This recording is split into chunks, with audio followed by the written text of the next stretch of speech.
Every nanny fired a week with a wealthy CEO's twin, until the divorced virgin did what no one ever expected. Grant Whitmore stared at 40 security monitors, watching his world explode for the third time that day. Toys crashed against Italian marble. Screams bounced off walls that cost more than most people's houses. And somewhere in that chaos, his 4-year-old son kicked and bit like a wild animal trapped in a designer playroom. What if the person who saved your family was the one everyone told you to fire? Hi viewers, kindly tell us where you're watching from and what time it is. Warm welcome to the family. Enjoy the story. The 4-year-old hadn't spoken in 2 years, but when she whispered his name during his worst meltdown, his first words shattered the silence that had consumed a $12 million penthouse. What if the person who saved your family was the one everyone told you to fire? Have you ever watched someone work magic with children who seemed impossible to reach? This is about more than childcare. It's about healing wounds no one talks about. Stay with me to discover how one woman's whispered prayers changed everything. Grant Whitmore stared at 40 security monitors, watching his world explode for the third time that day. Toys crashed against Italian marble. Screams bounced off walls that cost more than most people's houses. And somewhere in that chaos, his 4-year-old son kicked and bit like a wild animal trapped in a designer playroom. 12 nannies had quit in 3 months. 12 professional caregivers had walked through those gold-plated doors and fled like the penthouse was on fire. Then came Celeste. She knelt in the middle of the storm, eye level with his son's rage. Her voice cut through the noise like honey through broken glass. Soft, steady, southern. Hey there, Marcus. I see you hurting, baby. Grant's coffee mug froze halfway to his mouth. Nobody called his son by his middle name. Nobody had even asked what it was. The boy stopped throwing blocks. His twin brother, David, peeked out from behind the couch where he'd been hiding. For the first time in hours, the penthouse held actual quiet. Celeste didn't reach for Marcus, didn't grab his hands or try to hug him. She just sat there on her knees, brown eyes steady and calm, waiting. Chicago's skyline glittered 40 floors below, but inside the penthouse, war had raged. Toys flew like missiles, screams echoed off marble walls, and in the center of the storm, a soft-spoken woman from Georgia knelt eye level with fury itself. "You want to tell me what's making you so mad?" she asked. Marcus stared at her. His little chest rose and felt like he'd been running. Tears streaked his red face. And then it happened. Scared, he whispered. One word. One impossible, beautiful word from a child who hadn't spoken since his mother left. Grant's hand shook as he set down his coffee. He rewound the footage and watched again. His son, his silent, broken son, had spoken. Not to doctors, not to therapists, not to his own father, to a woman he'd met 20 minutes ago. Celeste didn't celebrate or make a big deal. She just nodded like Marcus had told her the weather. "Of course you're scared. Honey, new people are scary. Big feelings are scary too." She pulled a worn Bible from her bag and opened it to a page marked with a faded ribbon. "You know what I do when I'm scared? I remember that somebody bigger than me is watching out for little boys like you." David crept closer, curiosity winning over fear. Marcus sat down hard on the marble floor, still staring at this stranger who seemed to understand things nobody else did. Grant watched her work, if you could call it work. She didn't use fancy techniques or expensive therapy toys. She just talked to his sons like they were people instead of problems. The way she moved through his expensive space fascinated him. Most people either gawked at the wealth or pretended not to notice. Celeste acted like she was sitting in any living room, anywhere, talking to any children who needed comfort. Her voice held something Grant had forgotten existed. Peace. Real peace that didn't come from money or power or control. When she started humming something low and sweet, both boys moved closer. Not because she'd asked them to, because they wanted to. The woman was magic. Had to be. Grant's chest tightened as he watched his sons, his impossible, damaged sons, lean against this stranger like she was home. Have you ever witnessed someone connect with a difficult child when everyone else gave up? Share your story in the comments below. As Grant reviewed the security footage for the third time, he noticed something that made his blood run cold. Celeste hadn't just calmed his son. She called by a name that wasn't his. She arrived with one suitcase, a worn Bible, and credentials that would have gotten her rejected anywhere else, except by a desperate father who'd run out of options. The day before, Grant had sat across from her in his office, trying to figure out why the hell his assistant had even scheduled this interview. Celeste Williams, 29 years old, recently divorced, no children of her own, no degree in child psychology or early childhood development, no experience with wealthy families or special needs kids. What she had was 3 years working at some psychiatric facility in Georgia that nobody had heard of. A handful of references from people with last names like Johnson and Davis instead of the hyphenated society names he was used to seeing. And something else. Something in her voice during their phone call that made him say yes when every logical bone in his body screamed no. She didn't look like the other nannies. They'd arrived in designer clothes, carrying leather portfolios full of certifications and recommendations for Manhattan's elite families. Celeste wore a simple blue dress that had been pressed but not expensive. Her shoes were clean, but clearly not new. She carried a purse that had seen better years, and that worn Bible like it was her most valuable possession. "Mr. Whitmore," she'd said, shaking his hand with a grip that was firm but not trying to prove anything. "Thank you for seeing me." Her accent wrapped around his name like warm molasses. Not the fake Southern Belle thing some women put on. The real deal that spoke of Sunday dinners and front porch conversations. "Tell me why you want this job," he'd said, leaning back in his leather chair. Most candidates launched into speeches about childhood development theories or their passion for helping affluent families. Celeste had been quiet for a moment, looking out his office windows at the city below. "Mr. Whitmore, I don't know much about raising rich kids, but I know about hurt kids. And for what your assistant told me, your boys are hurting something fierce." The honesty had caught him off guard. No promises she couldn't keep. No claims about fixing everything. Just acknowledgement of pain that everyone else had tried to explain away or medicate. The marble foyer stretched like a cathedral, her modest heels clicking against stone that cost more than her childhood home. She didn't shrink from the wealth. She simply moved through it like someone who understood that money couldn't buy what these children needed. His housekeeper, Mrs. Chun, had watched Celeste walk through the penthouse with raised eyebrows. The staff was used to nannies who either gushed over everything or acted bored by luxury they pretended to be familiar with. Celeste did neither. She noticed the boys' artwork stuck to the refrigerator with the same attention she gave the original paintings in the hallway. Asked where the children's bathroom was without commenting on the marble countertops or gold fixtures. "The boys are challenging," Grant had warned her as they walked toward the playroom. "Most hurt children are," she'd replied simply. That first night, Grant had found her in the kitchen at midnight, sitting at the island with a cup of tea and her Bible open beside her. "Couldn't sleep?" he'd asked, pouring himself a glass of water.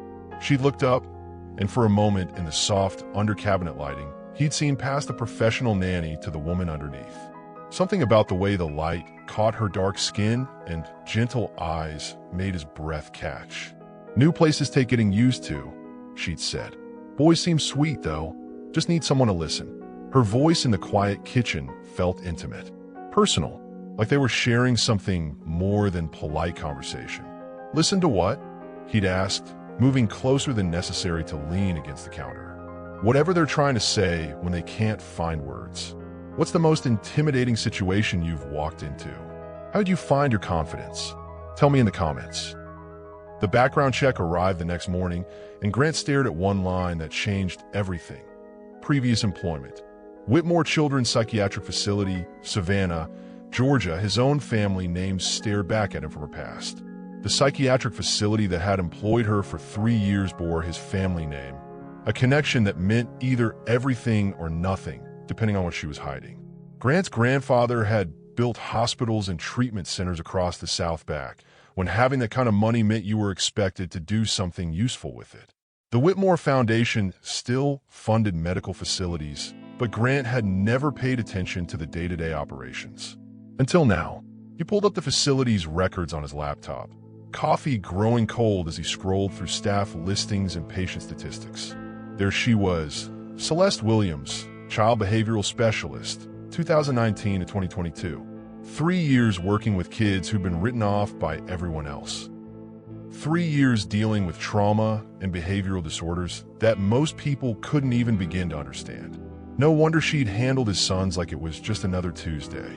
The playroom transformed under her touch, not with expensive toys or elaborate setups, but with structure, routine, and something these walls had never held: genuine patience born from understanding pain. Grant watched through the security cameras as she worked with David and Marcus. Nothing flashy or dramatic. She divided the massive playroom into smaller spaces using furniture and curtains, created quiet corners and active areas, set up simple routines that gave the boys predictability they'd never had. Most importantly, she talked to them, not at them or around them like they were problems to be managed. She asked what they thought, waited for answers, listened when they tried to communicate in ways that didn't involve words. "Why don't you tell me about your old house?" she asked David during their second week together. Grant had forbidden that topic. Every therapist had agreed that talking about their mother leaving would only upset the boys more.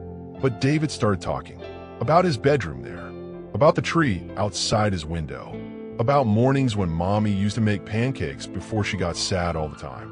Grant's chest tightened as he listened to his son share memories he'd been holding inside for months. "Sounds like you miss some things about that house," Celeste said gently. "Miss mommy," David whispered. "Course you do, baby. She's your mama. Missing people we love is normal." She wasn't trying to fix anything or explain why mommy had left. She was just letting his son feel what he felt without judgment. That afternoon, Grant found her in the garden that came with the penthouse. Most people ignore the outdoor space. It was beautiful, but impractical, 40 floors up from real ground.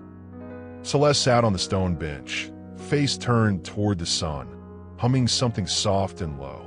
The sight of her caught him off guard. Without the boys demanding her attention, without the weight of professional responsibility, she looked younger, more vulnerable, beautiful. The thought hit him like a physical blow. He'd noticed she was attractive during the interview, but now, watching her unguarded moment in the afternoon light, he felt something shift in his chest. Celeste. She turned, and their eyes met across the space between them. For a heartbeat, neither of them moved. The air felt charged with something unnamed. "Mr. Whitmore," she said softly, starting to stand. "Grant," he corrected, walking closer. "You can call me Grant." She stayed seated, looking up at him as he approached. The height difference put him at an advantage he didn't want, so he sat beside her on the bench. Too close, close enough to smell her perfume. Something warm and subtle that reminded him of vanilla and flowers.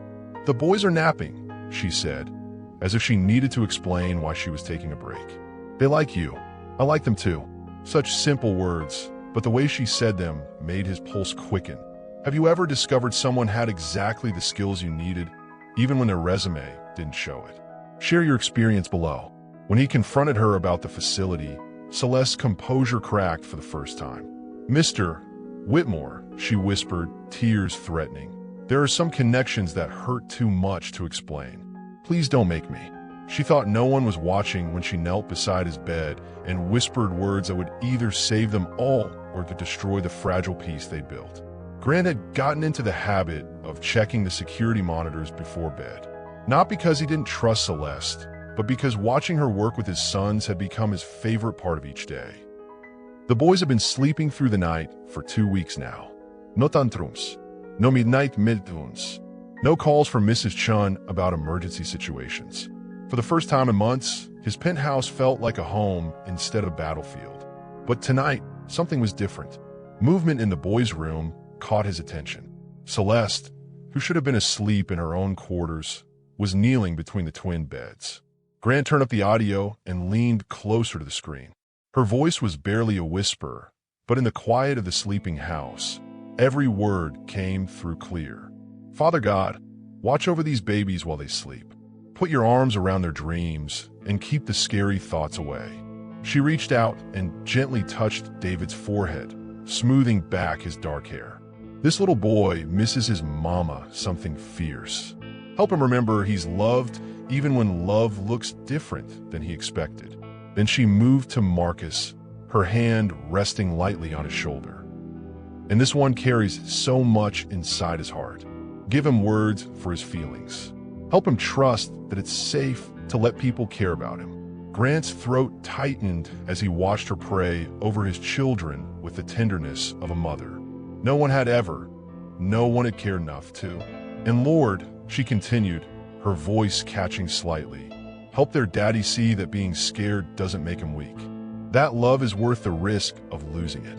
Moonlight streamed through floor-to-ceiling windows as she knelt between twin beds, her whispered prayers floating like comfort in the designer nursery. On 40 screens in his office, Grant watched mesmerized as peace settled over his sons' faces for the first time in months. Both boys slept deeper after her prayers. Their faces relaxed in ways Grant had never seen, like they felt protected, safe. The next morning brought the miracle. "Daddy, Celeste says we can make pancakes," David announced, running into Grant's home office. "She says we're good helpers," Marcus added, right behind his brother. Grant's pen froze over his paperwork. Both boys, speaking in complete sentences, excited about something normal and simple and perfect. At breakfast, he confronted her. "The prayers," he said quietly while the boys argued over syrup distribution. Celeste's hand stilled on her coffee cup. "Mr. Grant, I saw you last night, praying over them." Color flooded her cheeks. "I'm sorry if that crossed a line. I know not everyone. Don't apologize." The words came out sharper than he intended. They slept better last night than they have in months. She met his eyes across the table, and he saw something vulnerable there, something that made his chest tight. "Prayer isn't magic, Mr. Grant. It's just talking to someone who loves them even more than we do." She'd said we. "You believe that?" he asked, moving closer without thinking about it. "I have to," she whispered. "Some days, it's the only thing that keeps me going." The honesty in her voice hit him like a physical blow. Standing this close, he could see gold flecks in her brown eyes, could smell that subtle perfume that had been driving him crazy for weeks. "Celeste," he said, his voice rougher than intended. She looked up at him, lips slightly parted, and for a moment the kitchen fell away. The boys' chatter faded. Everything narrowed to the space between them and the way her breath caught when his hand moved toward her face. Then Marcus knocked over his orange juice, and they sprang apart like they'd been caught doing something forbidden. "Do you believe in the power of prayer, meditation, or positive intention? Has faith ever played a role in healing for you or your family?" Share below. The next morning, both twins spoke their first complete sentences in months, but their words chilled everyone who heard them. "Celeste, why are you so sad about your baby boy?" Children see everything adults try to hide, including the memory box of son who existed for only 3 days, tucked beneath the bed of the woman healing their broken home. The question came during breakfast, innocent and devastating. Marcus had been playing with his scrambled eggs, making small piles on his plate, when he looked up at Celeste with those serious 4-year-old eyes. "Why you cry at night, Celeste?" She froze, fork halfway to her mouth. "What, honey?" "I hear you," David added, always ready to back up his twin. "Through the wall. You cry quiet, but we hear." Grant watched color drain from her face. In 3 weeks, he'd never seen her lose composure. Not during the worst tantrums. Not when the boys had tested every boundary she'd set. Not even when his business partner had made that comment about the help getting too comfortable. But now she looked like she might shatter.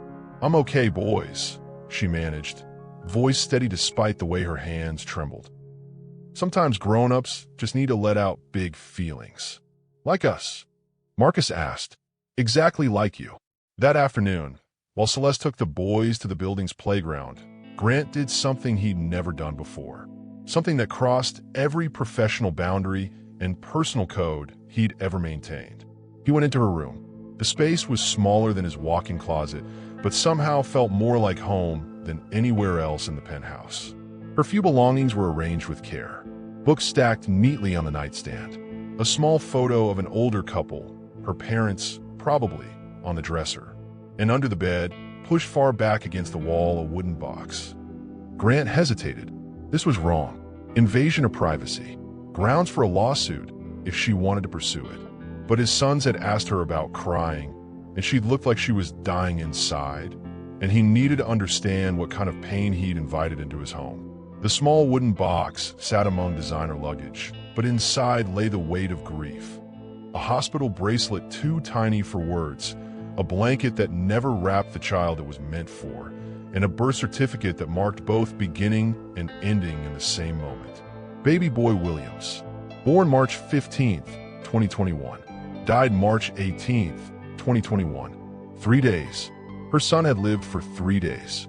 Grant's hands shook as he lifted a small blue outfit still in its packaging. Size newborn. Tags still attached because there had been no time to remove them. At the bottom of the box, a journal filled with letters to a child who would never read them. My sweet Marcus. The first entry began, and Grant's blood turned to ice. I know I'll never get to hold you, but I want you to know how much your mama loved you. Marcus. She named her baby Marcus. The same name she called his son during that first breakdown. The same name that had somehow calmed his child when nothing else could. Footsteps in the hallway made him close the box quickly, shoving it back under the bed. But he didn't make it out of her room in time. Celeste stood in the doorway, boys behind her, staring at him with an expression he couldn't read. Mr. Grant, David's voice cut through the tension. Why are you in Celeste's room? Grant's mouth went dry. I thought. But Celeste wasn't looking at him anymore. Her eyes had found the box, now slightly visible from under the bed where he'd hastily pushed it. She knew. She knew he'd seen everything. Boys, she said quietly, why don't you go wash your hands for snack time? They obeyed without argument, sensing something adult and complicated happening that they shouldn't witness. When they were gone, Celeste closed the door and leaned against it. How much did you see? She whispered. All of it. She closed her eyes, and when she opened them, tears were already falling. Grant moved without thinking, crossing the small space to pull her against his chest. She resisted for a heartbeat before collapsing into his arms, sobs shaking her small frame. I'm sorry, he murmured into her hair. I'm so sorry. She cried like she'd been holding it in forever, like his arms were the first safe place she'd found to break apart. Have you ever carried a loss so deep you couldn't speak about it? How did it feel when someone finally saw your pain? Share your story if you're comfortable. As Grant held her while she wept, the terrible truth crystallized. The baby's name on the birth certificate matched one of his sons. Coincidence seemed impossible, but the alternative was unthinkable. The name that haunted her dreams was living, breathing, and calling her Celeste every morning. A coincidence that felt more like destiny playing cruel games. They stood in his office like opposing lawyers, the baby's birth certificate spread on his mahogany desk between them. Marcus, Grant said, the name hanging heavy in the air. You named your son Marcus. Celeste's arms were wrapped around herself like armor. It's a family name, and it just happens to be my son's middle name. Yes. The same son who responds to you calling him Marcus when he won't respond to anything else. Children know things we don't understand. Her voice was steady, but Grant could see the way her hand shook. Sometimes names carry power. He wanted to believe her. God, he wanted to believe this was just some cosmic coincidence that had brought the right person to his children at exactly the right time. But 3 days of investigation had turned up too many connections. Tell me about your husband, he said. Settling behind his desk like this was a business negotiation instead of something that was tearing both of them apart. Ex-husband, she corrected. Tell me about him. Celeste was quiet for so long Grant thought she might not answer. When she finally spoke, her voice was barely audible. James Williams. We married young. He wanted children right away. She paused, gathering strength. When Marcus was born, there were complications.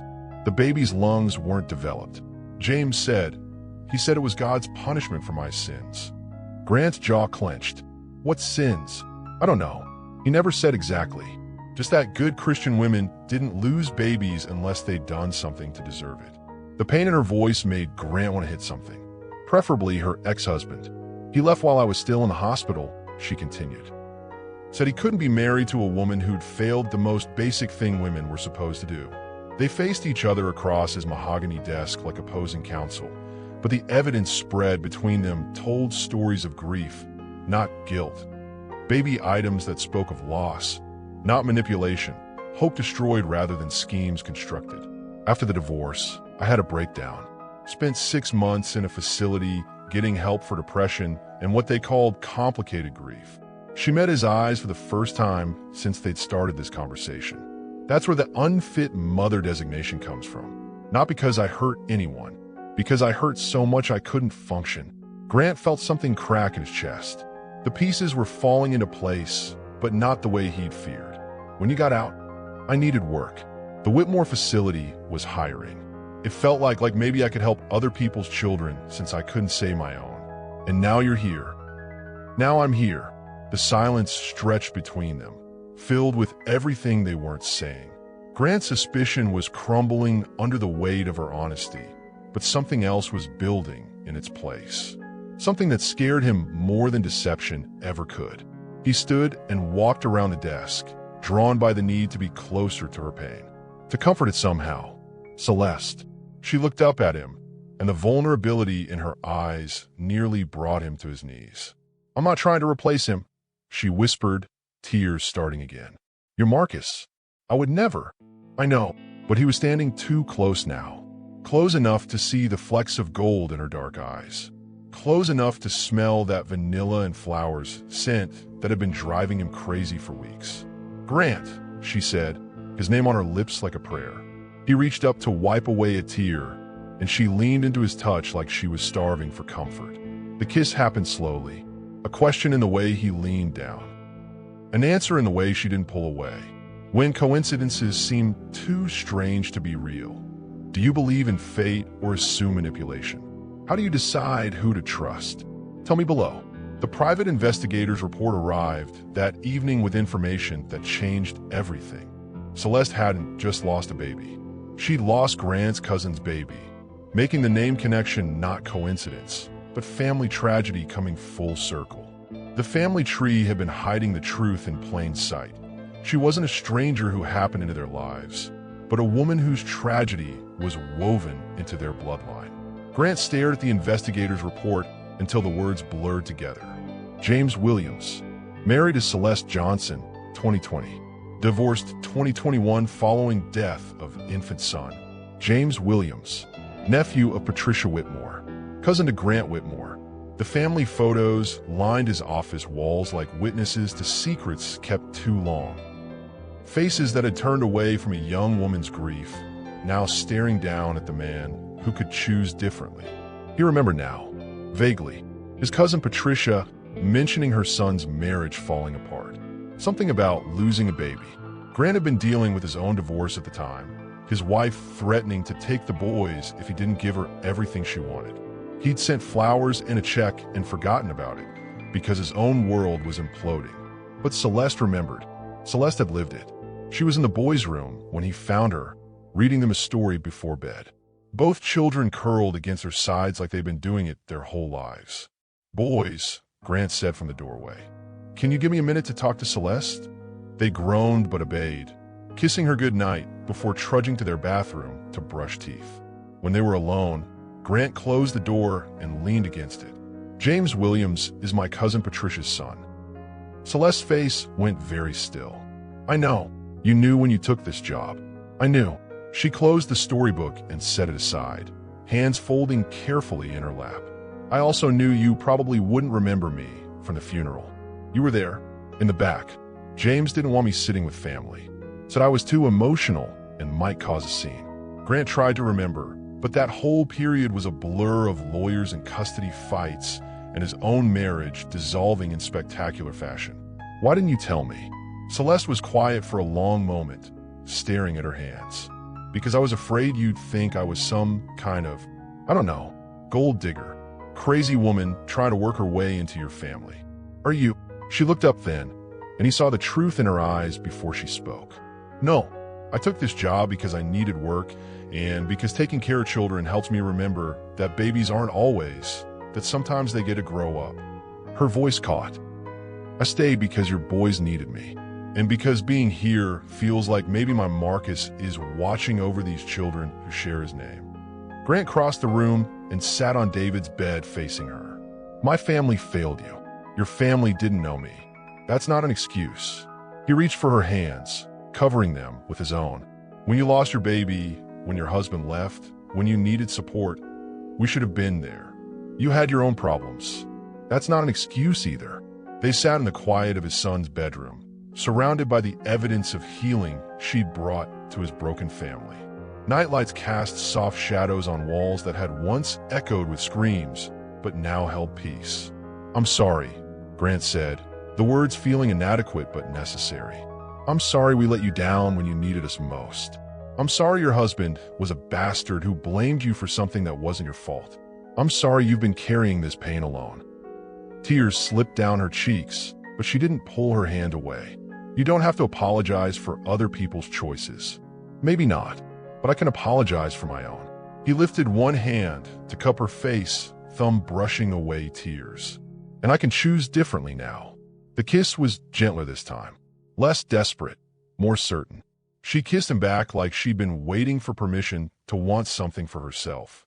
Have you ever discovered a connection with someone that changed everything you thought you knew about your story? Share how hidden connection surprised you. As they held each other in the aftermath of truth, Grant's phone buzzed with a message that shattered their newfound peace. Viral blog about the nanny goes live in 1 hour. Prepare for war.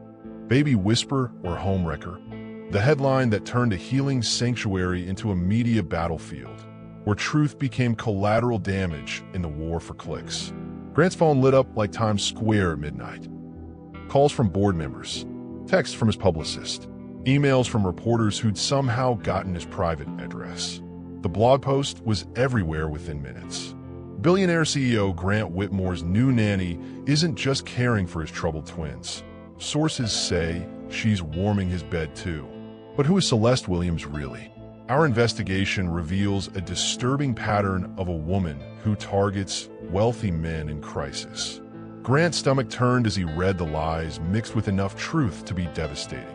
Photos of Celeste entering and leaving the building. Pictures of them together in the penthouse garden, taken with a telephoto lens that made innocent moments look intimate. The worst part? Her history was laid out like evidence of guilt instead of survival. Williams lost her own child in 2021 and was briefly institutionalized for mental health issues. Former neighbors describe her as unstable and obsessed with children. Her ex-husband, reached for comment, said she never got over losing the baby and always talked about finding another family to fix.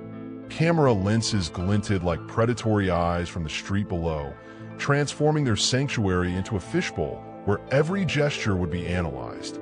Every moment twisted into scandal. Mrs. Chun intercepted Celeste at the elevator, looking stricken. Miss Williams, maybe you shouldn't, but it was too late. Celeste had already seen the mob of reporters in the lobby, their cameras and microphones ready to devour her the moment she stepped outside. She backed into the elevator, face pale. How bad is it? She asked when Grant found her in the boys' room, packing her single suitcase with mechanical precision. Bad. She nodded like she'd expected nothing else. I'll be gone within the hour. No. The word came out sharper than he'd intended. Celeste looked up from folding the boys' artwork. Drawings they'd made for her that she was carefully placing between layers of clothes. Grant, you can't fight this. You're bored. Your reputation, My what? My money. He crossed to her, taking the suitcase from her hands. You think I care more about money than I care about you? That I care about what you've done for my sons? I think you're not thinking clearly. But her voice shook when she said it. This will destroy everything you've built. Let it. She stared at him like he'd lost his mind. Maybe he had. You don't mean that. The hell I don't. He pulled her against him, feeling her resistance melt as his arms closed around her. 3 months ago, my children couldn't sleep through the night. They couldn't speak.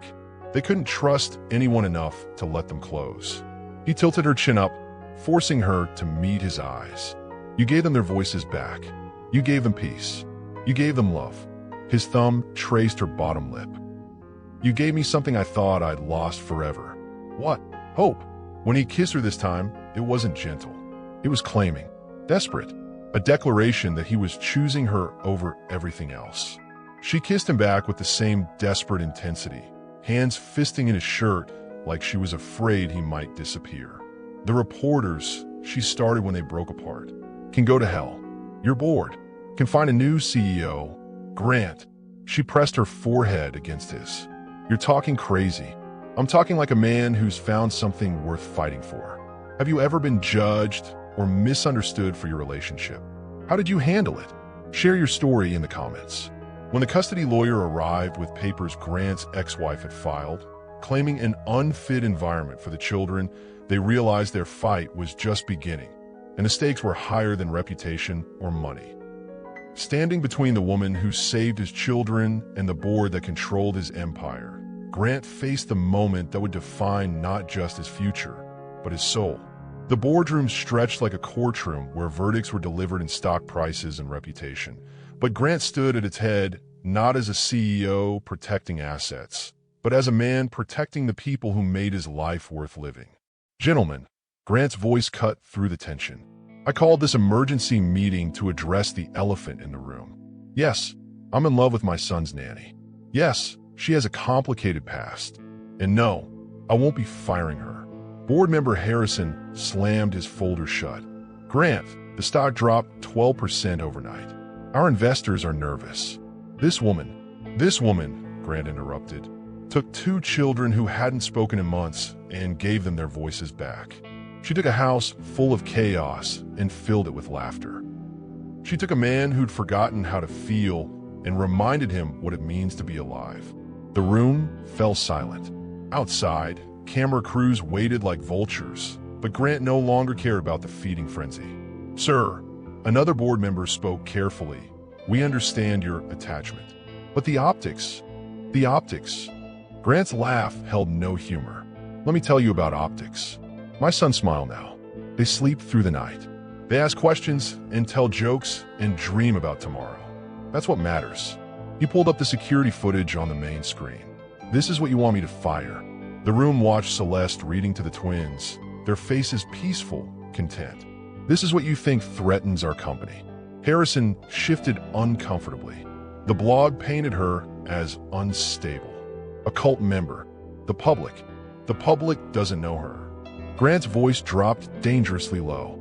They don't know she lost a baby and nearly died from grief.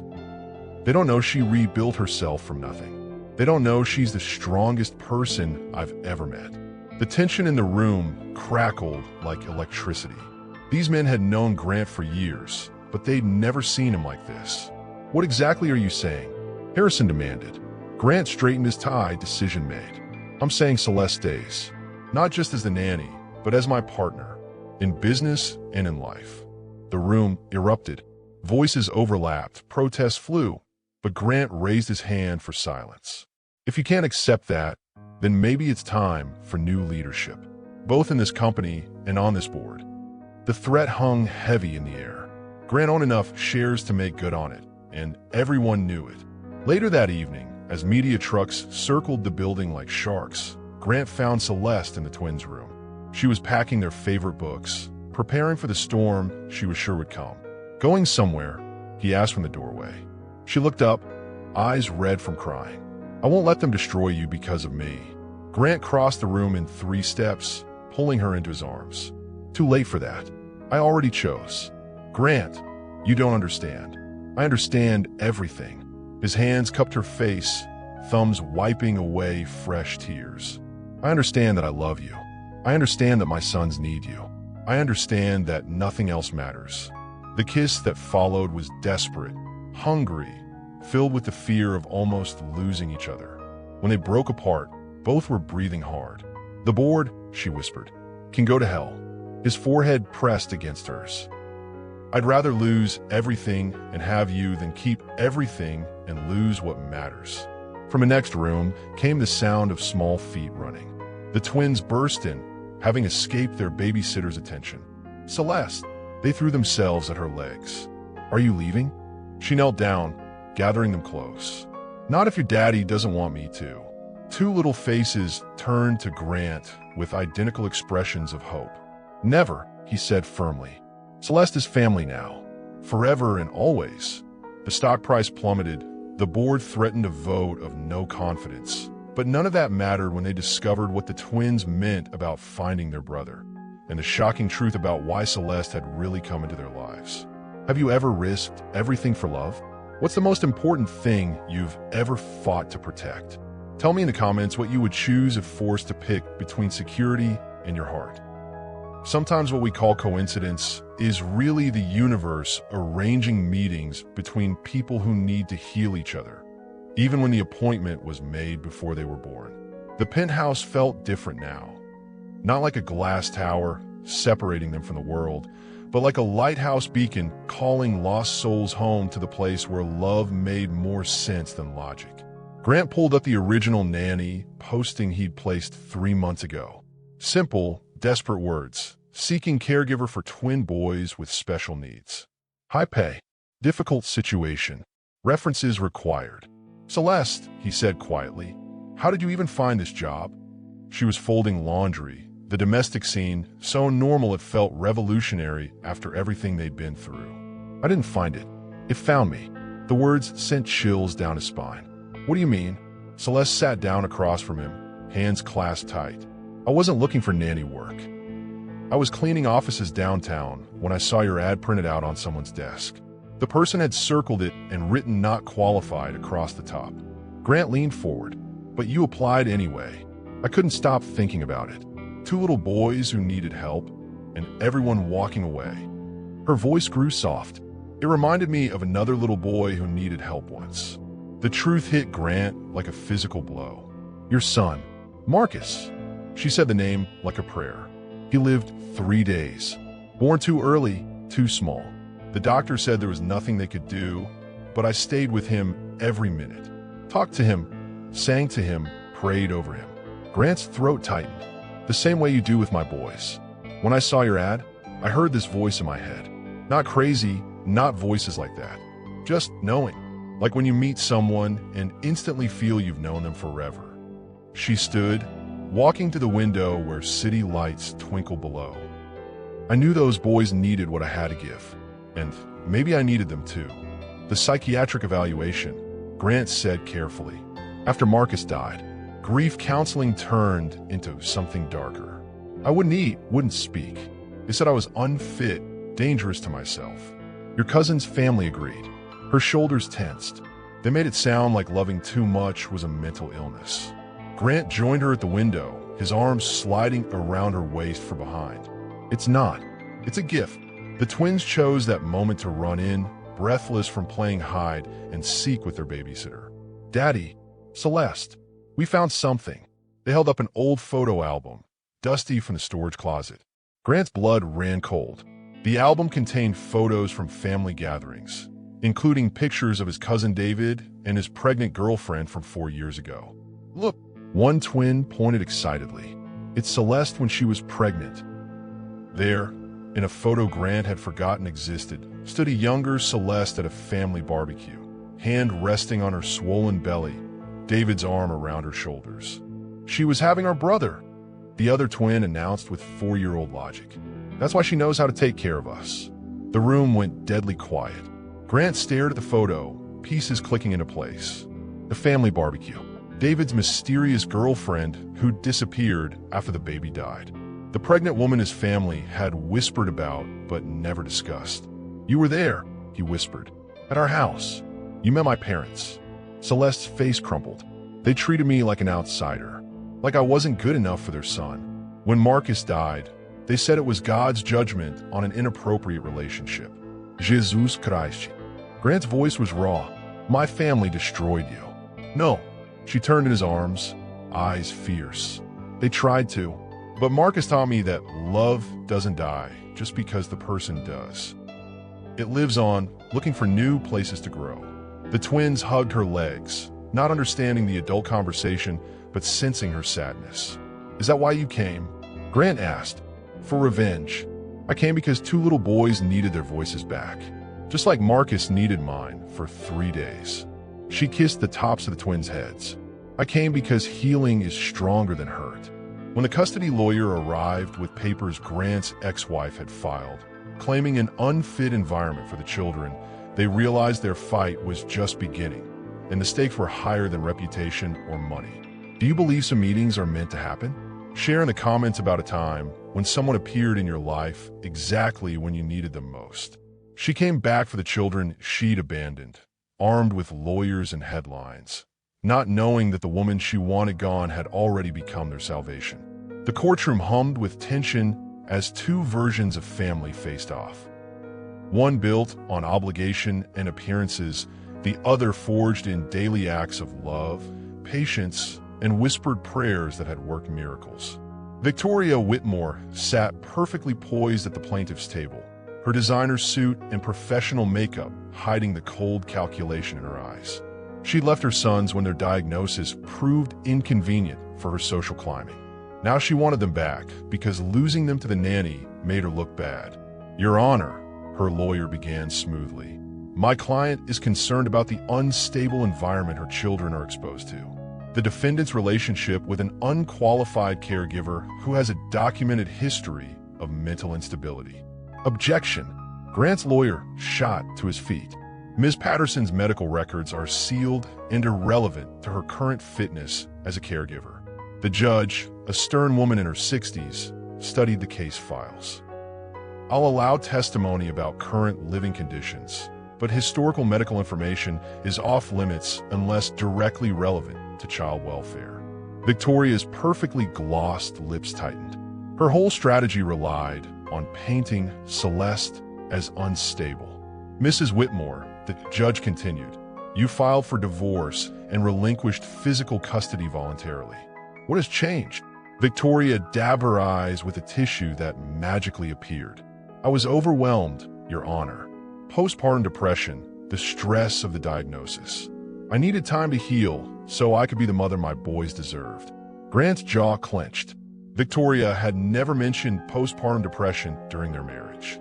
She'd simply announced she couldn't handle defective children and moved out. "And now you feel ready?" the judge asked. "Completely. I've undergone extensive therapy. I'm remarried to a wonderful man who's eager to be a father figure. We can provide stability, structure, and appropriate care."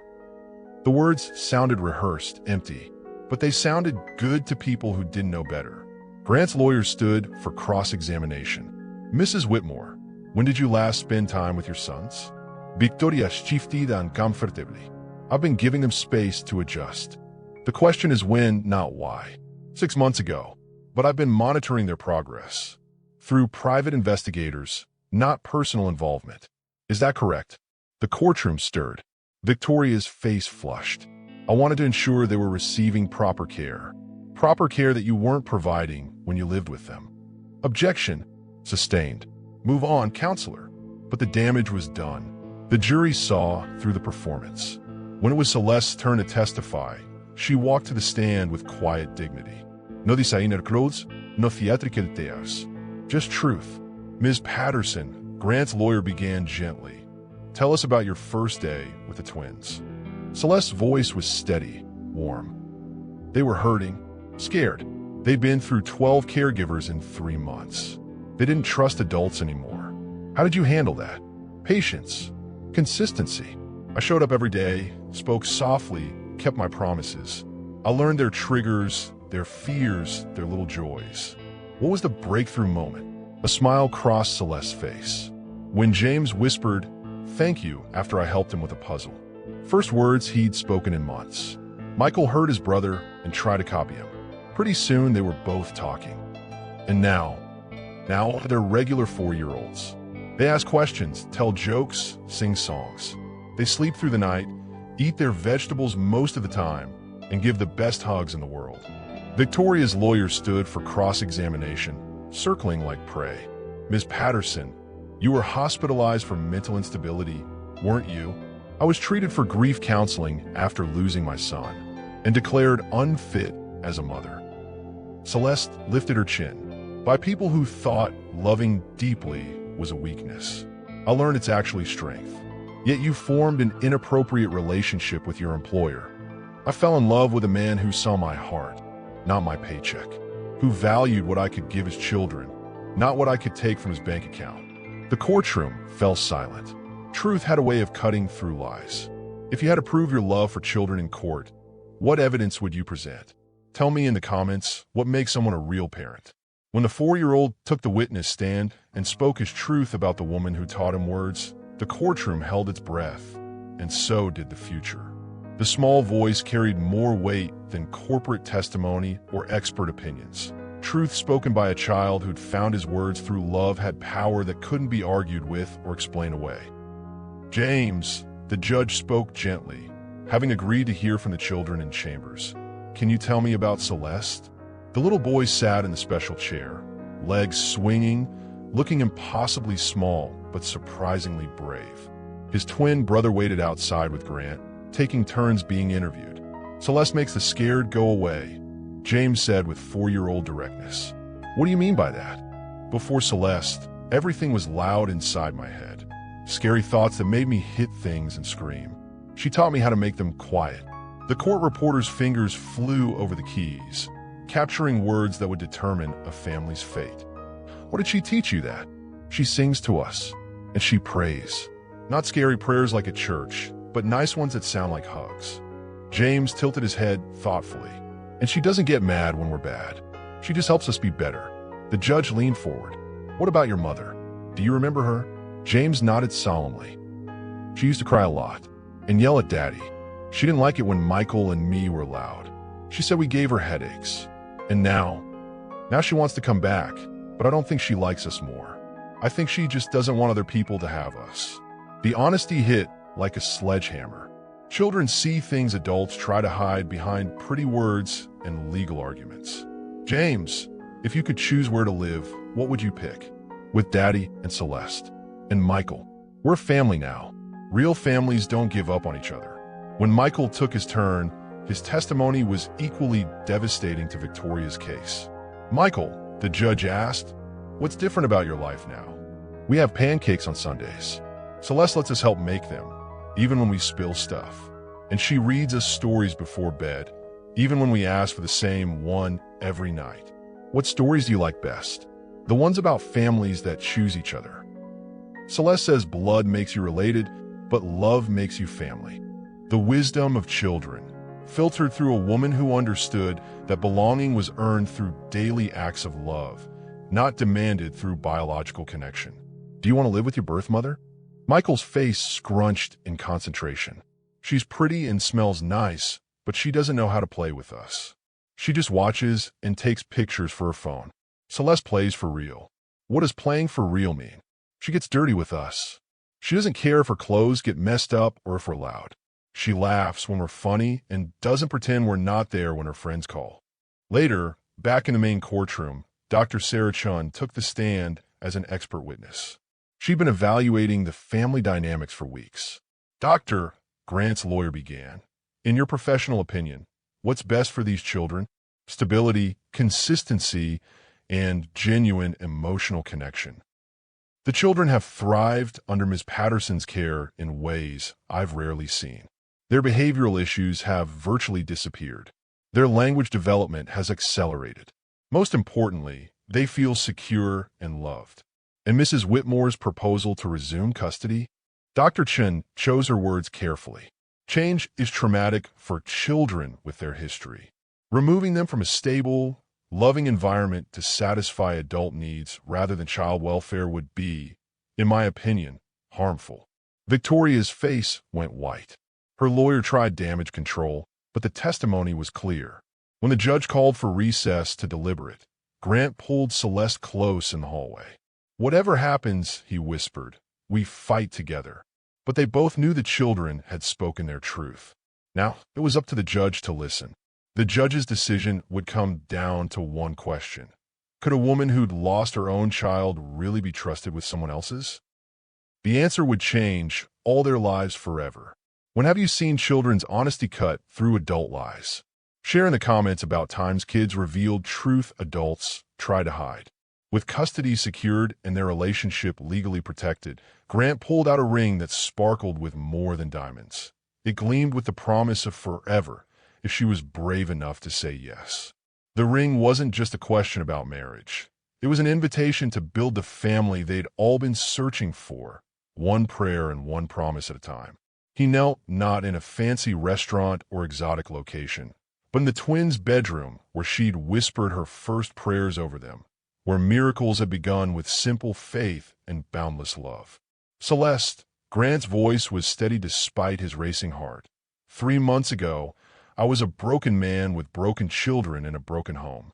You walked into our chaos and brought peace.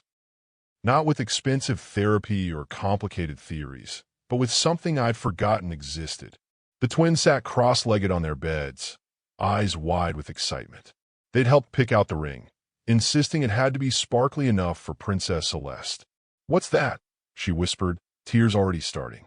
"Hope, love, the belief that tomorrow could be better than today." He opened the ring box, revealing a simple but stunning solitaire surrounded by smaller stones. "You didn't just heal my sons. You healed me." The late afternoon sun streamed through the windows, casting golden light across the scene. This room had witnessed tantrums, tears, and breakthrough moments.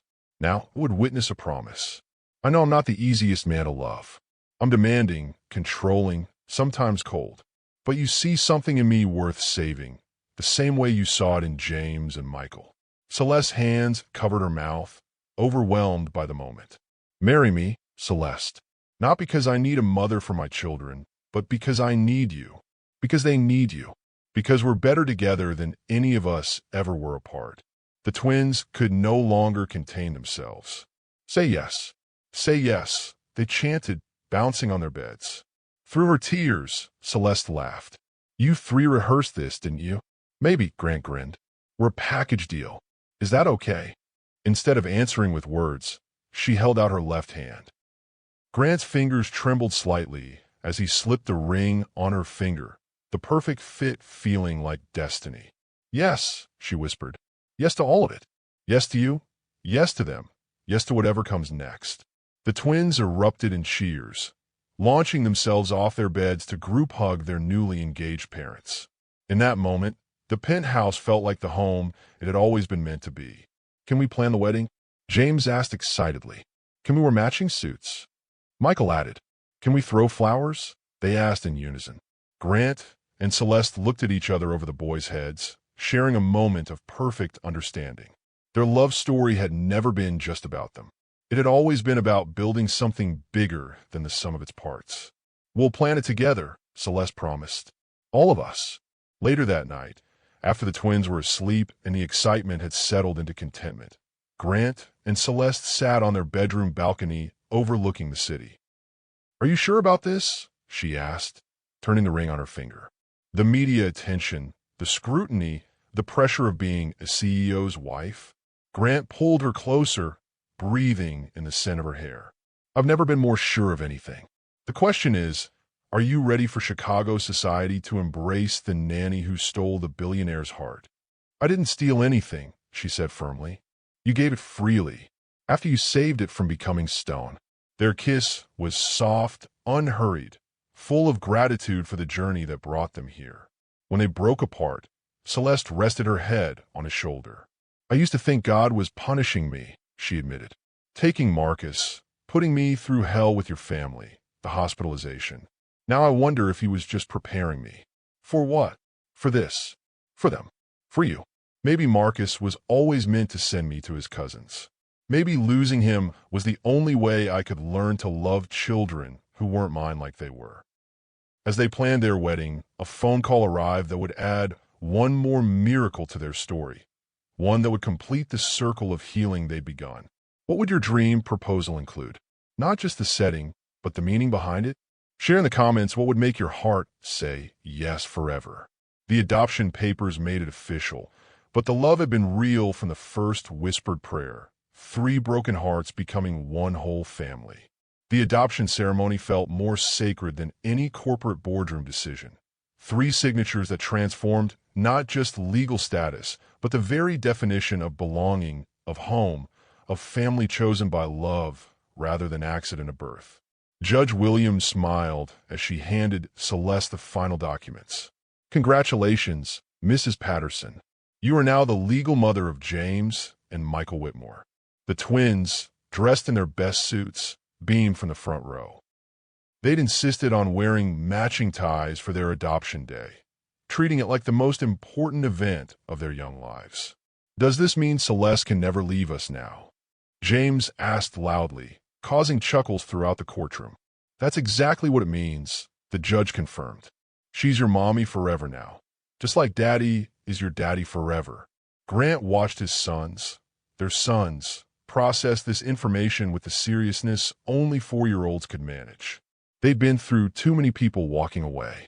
Legal documents might seem like paper to adults, but to these children, they meant security. Can we call her mommy now? Michael whispered. Celeste knelt down to their level, gathering them close. You can call me whatever feels right. I'll love you the same either way. Mommy Celeste, James decided after careful consideration. Just mommy, Michael corrected. You're our only mommy now. The words hit everyone in the room. Victoria had given birth to these children, but Celeste had become their mother through daily acts of love, patience, and commitment. After the ceremony, they celebrated at the twins' favorite restaurant. Not some upscale establishment, but a family diner where the waitresses knew their names and let them color on the paper placemats.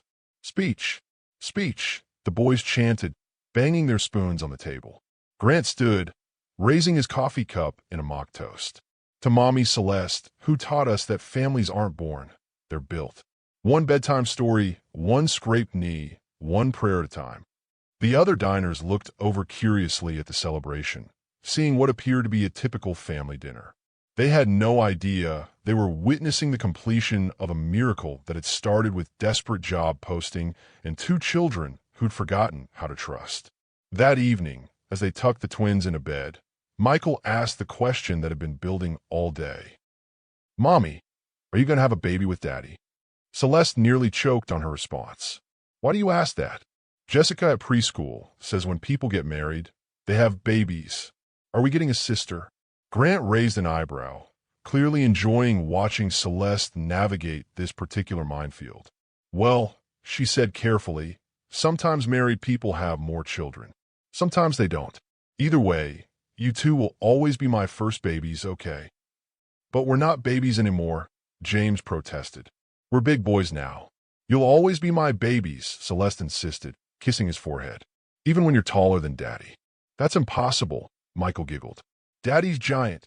After lights out, Grant found Celeste standing in what would soon become their shared bedroom, staring at the adoption papers.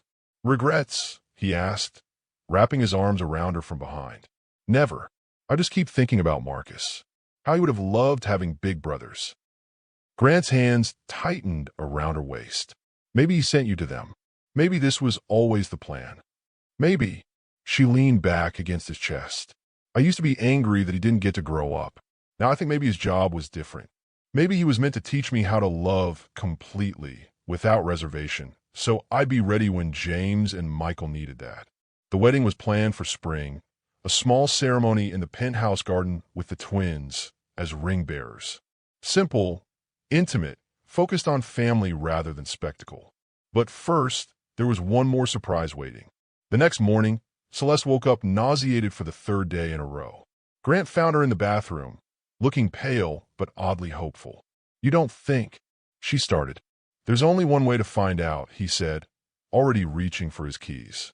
At the altar, as vows were exchanged and rings blessed, Celeste felt a flutter that had nothing to do with nerves, and everything to do with the new life growing inside her, completing their miracle family. What moment in your life felt like coming home? When did you know you'd found your forever family? Share your story in the comments below. The woman who came to heal broken children was now carrying new life. Proof that God's plans are always bigger than our broken places, always more beautiful than our greatest hopes.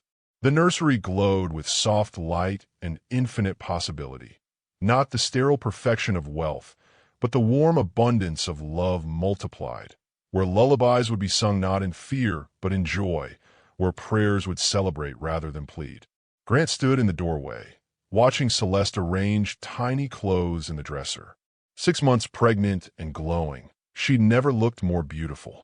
The twins helped by providing running commentary on everything from blanket colors to name suggestions. I still vote for Superman, James announced, holding up a blue onesie. That's not a real name, Michael corrected with 5-year-old authority. I think it should be Marcus if it's a boy. The room fell quiet. It was the first time either twin had suggested honoring Celeste's lost son. Why Marcus? She asked gently. Because he was your first baby, and now you're having another baby, and maybe they can be friends somehow. The simplicity of children's logic often held the deepest truths. Celeste knelt down, pulling both boys close. That's a beautiful idea, she whispered.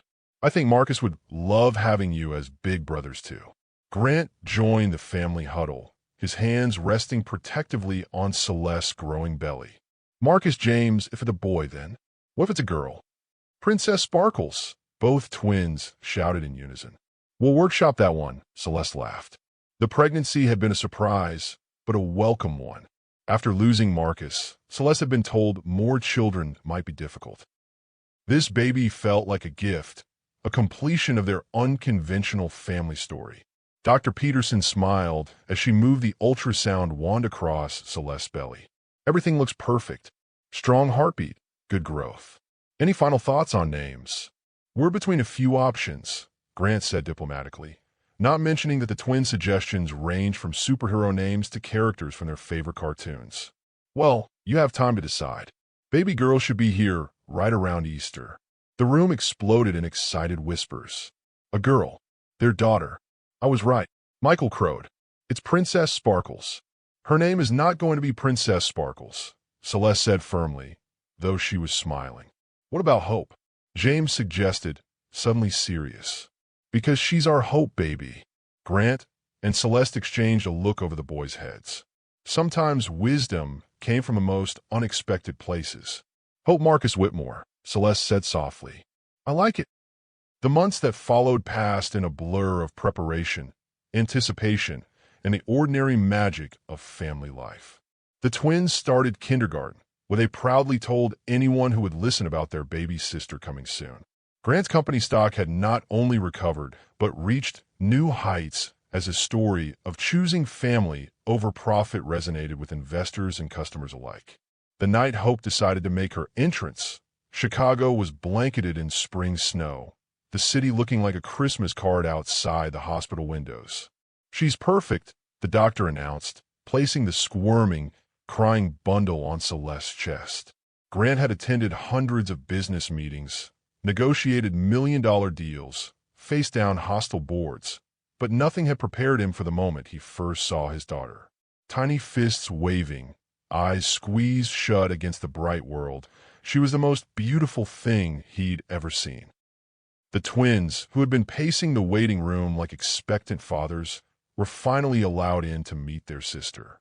She's so little, Michael whispered in awe. Can we hold her? James asked. With careful supervision, each boy got to cradle Hope, their faces serious with the responsibility of being big brothers. Hi, baby Hope, James whispered. We're brothers. We're going to teach you everything. Like how to build block towers and make pancakes and pray before bed, Michael added. Celeste looked around the hospital room at her family, her husband, her sons, her daughter, and marveled at the journey that had brought them here. A year ago, she'd been a broken woman taking a job she wasn't qualified for. Now she was a mother, a wife, a cornerstone of a love story that had transformed them all. Thank you, Grant whispered in her ear as Hope slept in her arms. For saving us, for loving us, for showing us what we could become. Thank you, she whispered back, for seeing me when I couldn't see myself. He touched her growing belly with reverence, feeling life they'd created from love rather than obligation. Thank you, he whispered against her skin, for teaching us all how to believe in miracles again. So what would you do if someone walked into your chaos and whispered peace over it? Would you trust the miracle? Would you fight for love even when the world said it was wrong? Comment below with what you learned from Grant and Celeste's journey.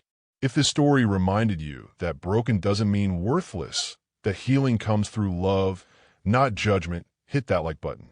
Subscribe for more stories that prove families are built by choice, not just blood. Tell me in the comments which moment touched your heart most. And remember, sometimes the person who saves you is the one who needs saving too, and that's exactly how love is supposed to work.